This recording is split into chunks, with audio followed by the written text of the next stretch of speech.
Olá, seja muito bem-vindo. Estamos aqui hoje com o professor historiador Antônio Vitorino, que está lançando o seu terceiro livro, A Fantasia de Ser Moderno, Civilização e Barbárie na Terra de Iracema.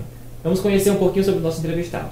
Vai lá. O professor Vitorino, como é mais conhecido, é bacharel e licenciado em História pela Universidade Federal Fluminense, especialista em Teoria e Metodologia da História pela Universidade Estadual Vale do Acaraú, mestre em História e Culturas pela Universidade Estadual do Ceará e doutor em História pela Universidade Federal de Pernambuco, onde defendeu a tese Cidade e Modernidade, e por Ceará, verso e reverso de umas cidades nas primeiras décadas do século XX.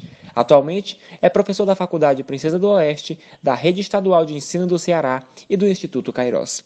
Publicou em 2014 o livro História da Educação, pela Egos, e em 2016 o livro O Trem e a Cidade, pelas edições Uva e Sertão Cult. Foi um dos organizadores da coleção Nas Trilhas do Sertão, Escritos de Cultura e Política nos Interiores do Ceará, publicando o volume 1 em 2014 e o volume 2 em 2015. É autor também de capítulos de livros e artigos publicados em revistas especializadas. Muito bem, estamos aqui com o professor Dr. Vitorino e vamos conversar com ele nesse bate-papo para saber um pouco mais sobre esse livro. Professor, seja muito bem-vindo. Muito obrigado, eu que agradeço. É um prazer imenso falar sobre esse meu terceiro livro. Estamos aqui para uma conversa, um bate-papo. Muito bem, vamos começar falando do que é que trata basicamente o livro. Bom, em primeiro lugar, o livro é resultado de um trabalho acadêmico, né, de minha tese de doutorado. Foi escrito, levou 4 anos para ser escrito, mas a pesquisa é bem mais antiga, né? É uma pesquisa que tem basicamente 10 anos de trabalho. E o que eu discuto nesse livro? Em primeiro lugar, é a ideia de modernidade, como está no título, A Fantasia de Ser Moderno. O que eu identifico? No início do século XX, o Ipu, que era uma cidade isolada, quer dizer, erguida no meio do nada, digamos assim, no meio do sertão, a cidade saiu desse secular isolamento quando a ferrovia, que começou a ser construída em 1878, partindo do porto de Camusim, aí faz esse trajeto, Camusim, Granjas, Sobral, Ipu. A estação do Ipu foi inaugurada em 1894 e a partir daí da ferrovia houve uma transformação do espaço urbano. A cidade cresceu, a população, houve um crescimento populacional muito grande, surgiram novos bairros, comércio, toda a produção econômica agropecuária do Ipu passou a ter um meio de escoamento. Quer dizer, o Porto de Camusim estava interligado ao mercado nacional e internacional. Quer dizer, atracavam no Porto de Camusim vapores vindo da Europa e dos Estados Unidos. Então, o Ipu passa a ter um meio de escoar a sua produção e passa a receber mercadorias vindo de fora. Então, essa transformação que eu discuto no livro, né, o crescimento da cidade, surgimento de estabelecimentos comerciais, transformou a cara da cidade. Então, um grupo de pessoas que vivia aqui, sobretudo a elite ipuense, passou a viver essa fantasia de que a cidade estava se transformando, ou seja, a cidade estava chegando à modernidade. Então, na medida em que você cria uma imagem de cidade moderna, você intervém na realidade ou no espaço urbano. Então, essa elite queria mostrar para todo mundo, para ela mesma, que ela era moderna e não o contrário, que ela era civilizada e não a barbárie. Daí o subtítulo da obra, Civilização e Barbárie na Terra de Iracema. O que é civilização? É uma imagem construída de cidade, que é sempre positiva, que seria ser civilizado. Alguém que detém a técnica, o conhecimento, que detém o livro, o progresso. Quer dizer, por trás do ser civilizado há um poder de distinção. Então essa elite quis se parecer civilizada. Aí ela cria signos do ser civilizado ou signos do ser moderno. O Grêmio Recreativo, o gabinete de leitura, uma praça, uma cidade diferente, limpa, higiênica.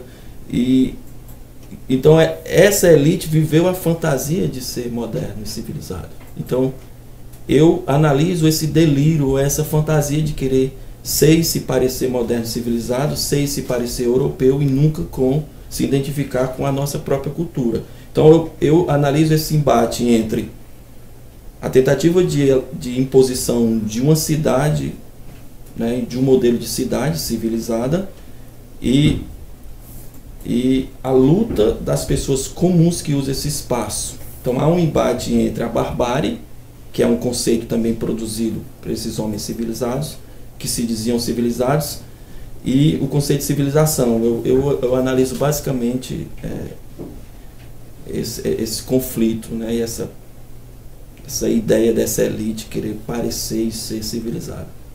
Muito bem. A capa do livro ficou muito bonita, eu acho que a câmera dá para mostrar. Ficou bem produzida, bem desenhada. E como foi que o senhor trabalhou a divisão desse livro? Como é que ele está organizado? Os capítulos? Bom, para além dessa discussão que eu faço de interpretar e analisar essa fantasia de ser moderno, por trás disso há a construção da história do Ipu. Então, o livro, embora eu centre minha análise nas décadas iniciais do século XX, nas décadas finais do século XIX, ali na virada do século, no entre séculos, do XIX para o XX, eu tenho aí o palco da cidade. Então eu recuo a origem da cidade e vou até um pouco à frente. Então, além de toda a análise, além de toda a interpretação que eu faço, com uma ampla gama de fontes e documentos, eu conto a história do Ipu. Então o livro ele está dividido em 6 capítulos, uma apresentação, introdução, primeiro capítulo que eu apresento a cidade. Isso foi uma exigência na época do doutorado, porque eu fiz o doutorado na Universidade Federal de Pernambuco, e as pessoas lá não conheciam a cidade de Ipu. Então eu tinha que apresentar no primeiro capítulo a cidade de Ipu para eles conhecessem, né? Então isso é objeto do primeiro capítulo, apresenta a cidade ao leitor. Um segundo capítulo que eu discuto como se construiu esse discurso da modernidade e do progresso, como por trás desses conceitos existe toda uma tentativa de distinção. Quer dizer, os homens do início do século XX no Ipu que viveram essa fantasia de querer ser moderno, eles queriam ser reconhecidos como alguém superior e nunca como alguém bárbaro ou inferior. Daí porque o Grêmio Recreativo Ipuense, um clube organizado, montado com base numa sociabilidade europeia, o gabinete de leitura também são espaços para eu externar o meu poder. A roupa, a europeia que essa elite compra porque o trem traz. Então, a roupa é um signo de poder. Ele diz assim para a pessoa: eu sou civilizado e não sou bárbaro.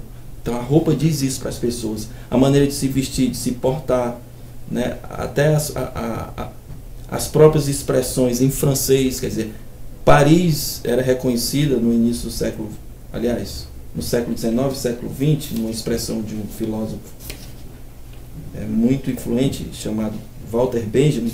Paris era a capital da civilização mundial. Esses homens viveram essa fantasia a ponto de produzir artigos dizendo que o Ipu é uma Paris em miniatura. Isso é um delírio, isso é uma loucura. Por quê? Porque no próprio fato de eu dizer que nós nos parecemos europeus e a minha cidade se parece com Paris, eu quero ser reconhecido como alguém superior. Então há um poder por trás disso. Terceiro capítulo, eu analiso o gabinete de leitura, o Grêmio, conto a história deles e como era pragmático o cotidiano das pessoas que iam a esse espaço, como se vivia nesses espaços. Capítulo 4 eu discuto a imprensa. Quer dizer, o Ipu teve uma imprensa muito influente no início do século XX. Alguns jornais que circularam longa data. E por que esses jornais saíam aqui nas oficinas de uma tipografia erguida no Ipu? E partiu-se da ideia de que um povo civilizado ele detém o conhecimento, o livro, né? Esses homens são letrados. Então o jornal, ele identificava que se nós temos imprensa, um jornal impresso, isso diz que eu sou civilizado. Quer dizer, o gabinete de leitura, que é uma espécie de biblioteca, mas é muito mais do que isso, ele tem esse poder. O livro tem essa carga simbólica, né, de dizer que eu que manuseio o livro, eu sou alguém que detém o conhecimento, portanto eu sou civilizado. No capítulo 5 eu discuto sobre o surgimento do cabaré e a tentativa de controle da prostituta no Ipu, porque se parte da ideia de que o espaço de uma cidade moderna não é compatível com mulheres com pouca roupa e vendendo o corpo.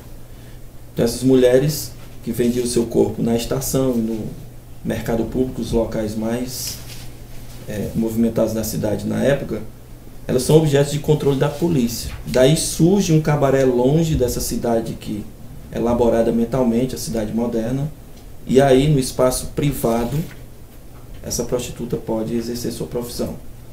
E o último capítulo eu discuto o controle do jogo, o controle do namoro em praça pública e o controle do uso dos espaços da cidade. Quer dizer, uma cidade moderna, ela tem uma pragmática de uso desses espaços. Então, se proíbe, por exemplo, se criar animais soltos pela cidade, porque os animais sujam a cidade. Uma cidade moderna tem que ser limpa, iluminada, pavimentada. Então, quer dizer, toda a estrutura do livro parte desse fio condutor, que é perceber como essa fantasia de ser moderno, ela gera práticas de intervenção na cidade, e isso gera conflitos entre o mundo que eu quero impor e a cidade que eu quero impor, e o universo cultural das pessoas que usam a cidade, porque sempre usaram dessa forma. Basicamente isso. Muito bem. Como o senhor já disse, o seu livro foi inspirado na sua tese de doutorado, certo? Então, mas esse livro, ele vai ser um livro destinado ao público, um público mais intelectual, um público do doutorado para lá, do mestrado, ou é um livro que foi feito para qualquer cidadão ipuense ter em casa e ler e conhecer da história? Bom, como ele é um livro resultado de um trabalho acadêmico, quer dizer, ele foi escrito dentro da academia, mas, no entanto, eu faço um esforço muito grande para que o texto ele seja mais leve. Quer dizer, outrora, toda a produção científica, sobretudo nas ciências humanas, era uma produção em que tinha muita teoria, né? As operações metodológicas da sua área do conhecimento, então isso torna o texto muito pesado. No entanto, há um esforço de transformar esse texto acadêmico num texto literário, quer dizer, aproximar o texto científico de um texto literário. O que é um texto literário? É um texto mais agradável. Então, pensando nisso, eu creio que qualquer pessoa que tenha um pouquinho só de conhecimento, ou estudou um pouquinho, que lê, queira conhecer entende. Quer dizer, a pessoa não precisa ter feito um curso superior, um mestrado, para entender. Então, qual é o meu público? É o público ipuense, a pessoa que quer saber um pouco mais e entender um pouco mais sobre sua própria história. Então, eu penso que o texto ele é um texto leve. Quem adquirir o livro, ou quem lê em bibliotecas, em que vão estar disponíveis esses livros, vai perceber que é um texto leve. Muito bem. E falando já de lançamento, quando que vai ser o lançamento e onde que vai ser? Aqui para o pessoal que está assistindo, né, caso queira comparecer. Bom, o lançamento está marcado para o dia 8 de dezembro, é um sábado, a partir das 19 horas no Instituto Queiroz. Eu já aproveito o ensejo para agradecer a professora Núbia, que é a diretora do Instituto Queiroz, que abraçou essa ideia, abriu espaço para que eu publique o livro. Eu sou também professor da casa, o que ajuda muito. Então, teremos o lançamento no dia 8, reafirmando, né? Dia 8 de dezembro, às 19 horas, no Instituto Queiroz. E essa noite de lançamento, como é que vai ser? Como é que vai funcionar? É só para convidados? É aberto ao público? Bom, é um evento aberto ao público.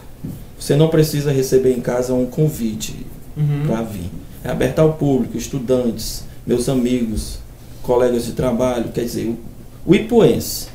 E como vai ser essa noite? Vamos fazer uma mesa redonda, discussão sobre a história do Ipu e sobre o tema do livro. Não será um evento longo, não gosto de... Será um evento, creio que rápido, mas discutindo basicamente o que está no livro. E você vindo, você não precisa comprar o livro. Pode vir, participar, né? No momento nós vamos abrir espaço para perguntas, considerações. Quer dizer, é uma noite cultural para a gente discutir sobre o nosso passado, sobre a nossa essência. Uma noite única, né? Sobre nossa cidade de Ipu. E, bom, a pessoa pode vir assistir, participar da programação cultural, mas não é obrigado a comprar. Mas quem quiser comprar, quanto que vai ser o livro? Bom, o livro vai ser vendido na ocasião a R$40, que é o preço de lançamento. Claro, em livrarias ele vai ficar um pouco mais caro, porque entra os custos e os custos, né? Que eu mesmo vou trazer o livro, vai ser vendido num preço que me parece acessível. Então, vai estar só repassando. Exato. Né? Pois muito bem, então a gente conheceu um pouco aqui sobre esse novo trabalho do professor Vitorino. Professor, já agradeço a sua presença e as suas considerações finais. Bom, muito obrigado, é um prazer imenso falar sobre uma obra dessa. Lançar um livro é um momento muito especial, é um momento ímpar, e quem pesquisa, quem estuda, quem produz conhecimento, sabe do que eu estou dizendo. É um momento mágico. E se vender ou não vender, isso é um mero... Só de ver o livro feito na mão. Só de receber o livro, ver, né, e produzir um conhecimento que vai ficar para a posteridade, para que o ipuense conheça um pouco mais sobre o seu passado. Também é uma forma de valorizar a nossa história, que me parece que nós, ipuenses, não damos tanto valor ao nosso passado. Basta você ver os signos do passado, o patrimônio, digamos, de pedra e cal sendo destruído, sim, por uma especulação imobiliária. Ou seja, nós não temos geralmente um respeito, né, com esse passado da nossa cidade. Quando você adquire esse respeito, você passa a cuidar mais da sua cidade, a cuidar mais da sua história. Eu acho que o livro ele é importante por isso, porque ele produz um conhecimento que vai ficar para as próximas gerações, para a posteridade. Obrigado pelo eu agradeço mais uma vez, desejo muito sucesso. E você que acompanhou a gente, muito obrigado. E a gente volta em breve. Tchau.